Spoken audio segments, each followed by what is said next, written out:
How are you doing today? I've been better. You've been better? Definitely. Tell me what's been going on. I don't even know where to start. So let's see, like 2.5 weeks ago, 3 weeks ago now, I woke up, it was either Thursday or Friday, in like complete utter panic, and I couldn't break it, and no matter what I was doing, like nothing would break this panic. And I'm the kind of person that when I get super anxious, I'm also nauseous, but I get anxious about being nauseous. And so I am prescribed anti-nausea medication for emergency situations. There's a lot of risks associated with taking that medication long term, but it helps in the short term for like trying to navigate when something like that happens. But my meds weren't working. They were increasing the problem. And so then I was thinking, what about all the side effects of taking this medication? Because I've been more anxious recently, like maybe I have serotonin syndrome. And so I was like, just like beyond panicked, beyond consolable. And I called my mom because I had taken myself to the emergency room last year due to a panic attack. And the panic attack that time was triggered because of a hangover. And so my parents obviously weren't super thrilled about that whole situation. Right. This time around was just utter panic. There wasn't really like a root cause of the panic. And so I called my mom and like she immediately got in the car. I think she was really concerned about like self-harm, that kind of thing. That's never been a concern for me. I'm too stubborn. If that's the best way I can describe it. I'm way too stubborn for, like, you won't ever catch me killing myself. I'm too stubborn for that. Like, not still panic-inducing though. I'd understand, yes, for not sure. To like make light of that, but like, I mean, really, I am a super stubborn person. Yeah. And so I told my mom, I was like, Mom, I'm fine. I promise. Like, I had to wake up my roommate, and she was like, let's go to the emergency room. Like, let's do this. And so we were there. It was we went to a Oblenis, which is a whole issue in itself. There's another emergency room in Athens. If you ever need one, don't go to Oblenis. Good to know. There's the Marietta Memorial Hospital one. They have. Gotcha. Anyways, I've since learned that. Perfect. But I was really. We were in the part of the emergency room where there was just curtains in between all the rooms, so there's no like doors or like really like way to cut off sound, and they had their main doctor on a telehealth cam moving around, and that was at full volume. And so this day when we got in there, it was a domestic violence case in the room next door. So if you can imagine, you're already panicking, and then you're listening to someone retell their entire account of being severely hurt by someone, and then to have the police come in, and then I had to hear the police interviews, and then they had to go get her x-rayed, and then like we witnessed the whole thing essentially. Would not help your state at all. And so like they were able to I've been in an outpatient mental health program for the last 3 years. Fantastic, best decision I ever could have made. Awesome. Always been a super anxious person, but I've never had anything quite like what I've been dealing with. Because then I go home, my mom, like, she made sure I had something to eat. This was super late in the day at this point. And she was like, do you want me to stay the night? And I was like, no, like, it'll be fine. It was Dad's weekend. My dad was coming the next day. And I was like, no, like, we have a hike planned with Dad tomorrow. Like, it'll be fine. He'll be here. Like, it'll be good. We've got plans. Like, I won't be anxious. Because I always think, like, if I distract myself from what's making me anxious, I won't be anxious anymore. And it usually helps. But the next morning I woke up and it was worse than the day before. Oh no. So I called my dad and I was like, hey Dad, can you meet me in the emergency room? So I called my partner this day because I did not have the heart to wake up my roommate a second day in a row. And I was like, can you take me to the emergency room? I know you have to work later today, but like, I just need a ride there. And we were in the emergency room. They were able to give me medication via IV, and calm me down essentially. But I wasn't able to be seen by my actual like prescriber of medications for like another few days. So like they were able to give me a short-term prescription. Right. but it ended up being the wrong medication that they don't want me on, so oh no. then I've been dealing with the process of trying to change all my medications week 12 of my first semester of grad school, and like I am trying to do all of these things to complete all of my assignments, read all of the readings, do all of the projects, and it's all at the very tail end of the semester, and I simply like I'm drowning and trying to keep up. So wow. That is a lot. I'm glad you're here today. I'm glad you're feeling better. What I'm hearing is you had kind of a big nervous breakdown, and this happened twice in 2 days. Yep. I'm glad your partner was there to help you out, and your roommate the day before. That it's really good, and I'm sorry that you felt bad for waking your roommate up the next day. It's one of those things. I have really struggled with that guilt. Yeah. Which I don't think is going to go away. But I feel so guilty. I feel guilty for turning in assignments late. I feel guilty for not being in class. Yeah. For even like something like this assignment, for not doing it till today. Like I just, it's building and building, and I'm like, I'm so overwhelmed. Yeah. And like I don't know where I'm just overwhelmed, I guess. Yeah. Makes total sense. Makes total sense. But you said that you've been in an outpatient mental health like program for a couple years. Has that been helping you with Yes. So they are fantastic. I meet with like a therapist once a month, as well as someone who facilitates and does all of like my medication changes, and they both communicate with each other. Awesome. And so it's able to be a full like system of support outside of like my family and like my friends and stuff. Because I also don't need to like, I don't want to have everybody like all like knee deep in my business of like, I've always dealt with panic disorder specifically, and it's just gotten worse and worse as I've gotten older and kind of transformed into these new things. Because it's good to have a support system, but it's also good to have the people that you can talk to about other things that really are just affect you. So I'm glad that you have that. I'm glad you have that support system on both sides for you, and I'm glad you're feeling better. Thank you. So you said you've been feeling overwhelmed, and I'm sure that there's not a ton that can help with that. But what have you been doing to kind of try to get ahead? So I've been trying to focus on the next week, like whatever we're currently doing. Yes. So I'm not like buried in what happened previously, and then just try to catch up as I go. But I'm noticing that that's like making my turning in things take longer, because I'm trying to focus on the current week's stuff while also going back and like getting everything handled.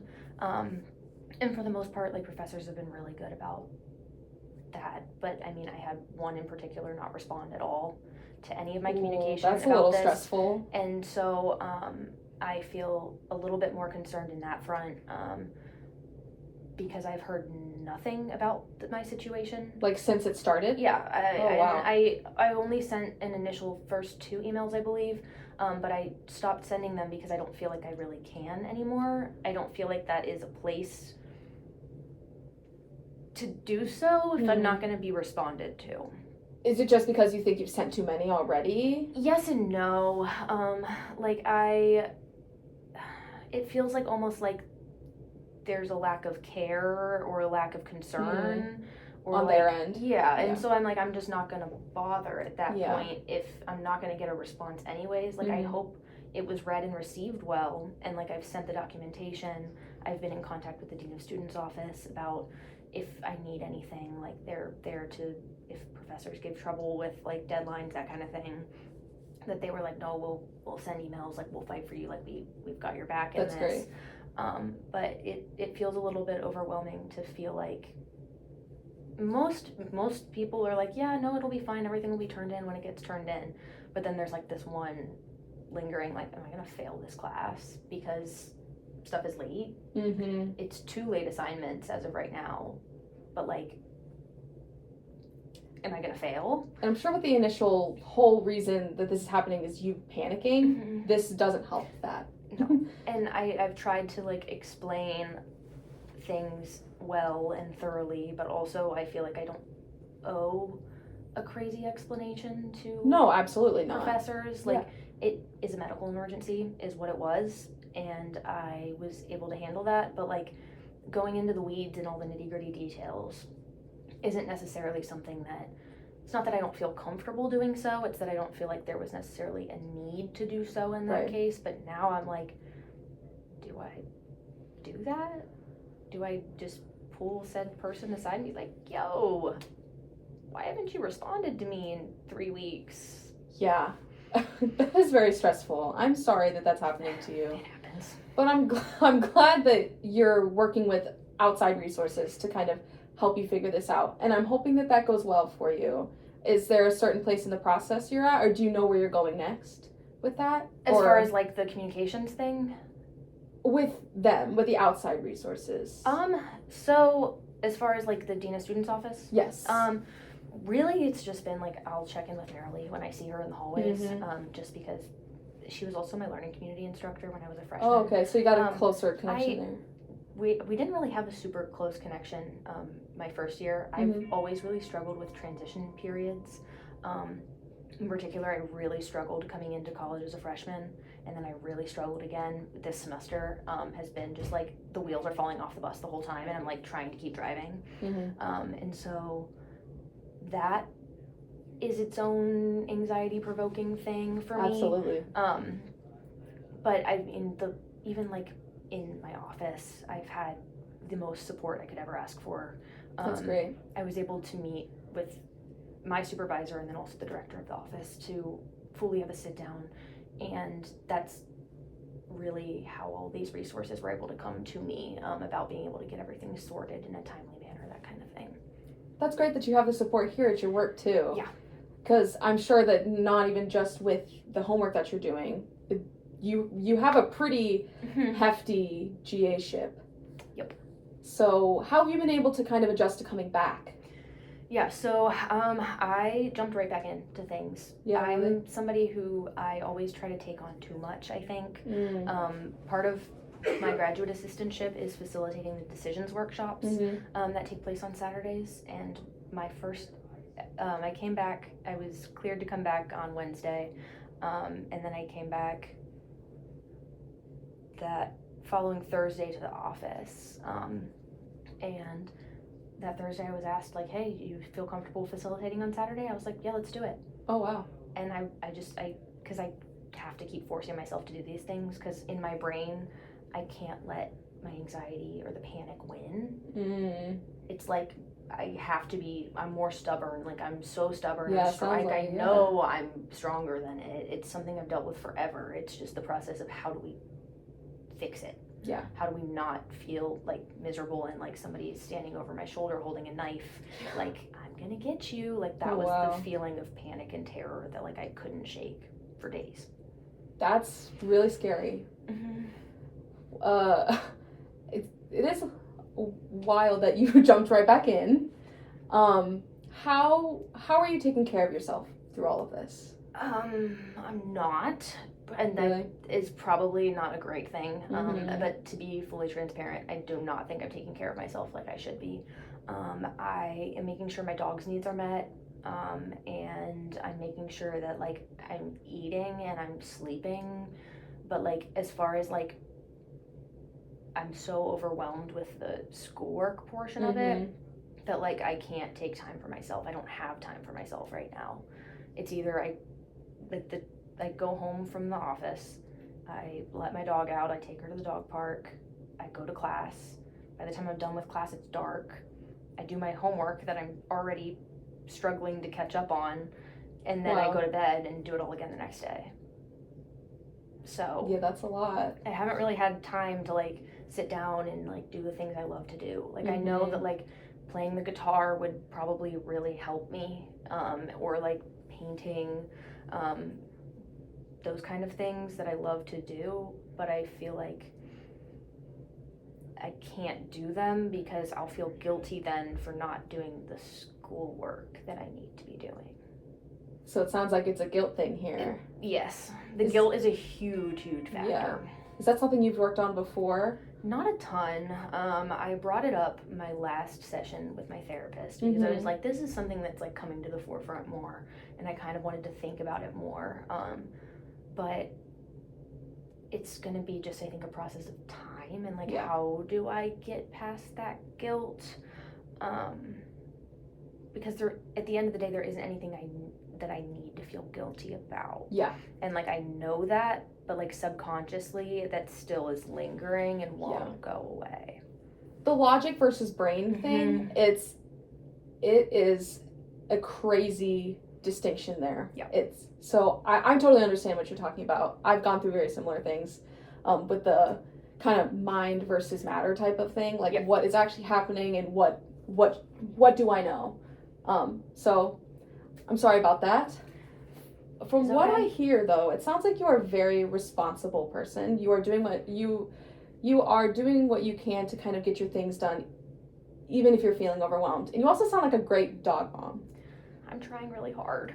Like, I'm trying so hard. From what I've seen, she loves you a lot. So, are you able to find joy through her? Yes. Yeah. No, Incredible. I found it, like, it's a good distraction. A good distraction from literally everything. Because, like, even though, like, I'll be busy doing something, it's like it's still giving me something to take my mind off of whatever else is going on. So. Yeah. I'm glad you have her then. Yes. And you are trying to stay afloat. Proud of you for that. Thank you. Yeah, of course. I know that there are a lot of things on your mind, and I'm glad, hopefully, that in the next couple weeks you'll be able to kind of relax a little bit once Thanksgiving comes up and winter break comes up. Do you have any fun plans over winter break? Not really. So from what I'm hopefully we'll figure out the situation of like work over winter break. Because I obviously, when our stipends stop, I have to figure out how am I going to be able to live from paycheck to paycheck with no paycheck. So I have to figure that piece out. But I'll probably just be in Athens most of the time. I'm going to be visiting my hometown a little bit. Taking Birdie for the first time to my hometown. So that'll be an experience. I'm sure. My mom's allergic to dogs, so it's like a test run. We're going to be trying in the next week, maybe 2-3 weeks, to see if we can like find a way to have her at home without my mom's allergies flaring up really bad, and then we'll have her home for Christmas hopefully as well. That's good. So yeah, I'm excited. I'll be able to be with my family for that. But yeah, I'm just excited to have like time off from school and work and like to be able to like actually have time. Breathe. Yes. This might be so far ahead that you might have even thought about it, but what is your next semester looking like? And I know that the most of what things that are happening right now, totally unplanned, but what are you thinking your next semester is going to look like, and how are you kind of going to keep your head afloat then? Yes, so I've already started thinking about that actually, because I have to plan ahead with how anxious I am. So I'm decided I'm not going to do, what's it called? Practicum. In the spring, because with my already knowing that I struggle with transitions, and where I'm at right now, I think that adding an additional 8 to 10 hours on top of what I'm already doing might sink the boat completely. So good I think, foresight. Yes, I'm like, I think that maybe taking that little extra time for me to be able to like fully get in a routine of things will be helpful. So I'm taking 2 electives next semester. Awesome. And I'm really excited. I think it'll be fun. All my classes, it's from 4 to 7, Monday through Thursday. So I think what I'm going to try to do is my office hours, similar to how I did this semester, from 9 to 2. So then I have that 2 to 4 period to be able to take my dog out, take her to the dog park, do those things. Give you a little break. And then come back to class. And then it gives me that time. And then hopefully I would be able to then take Fridays off from everything. And I'll just have 3-day weekends. That sounds like a nice plan. That sounds like giving yourself some time to breathe and relax. I think it could be needed. Yes. So. Oh, for sure. Well, I'm happy that you're figuring things out. I'm happy that you're back and you're doing okay, and that you have your support system that you need for when things go awry. Hopefully things will be okay from now on, but you never know. Yeah. And thanks for coming in today. Thanks I for talking appreciate to your me. time, of course, and I hope you have a great rest of your day. Thanks. Do, do, do, do, do, do, do.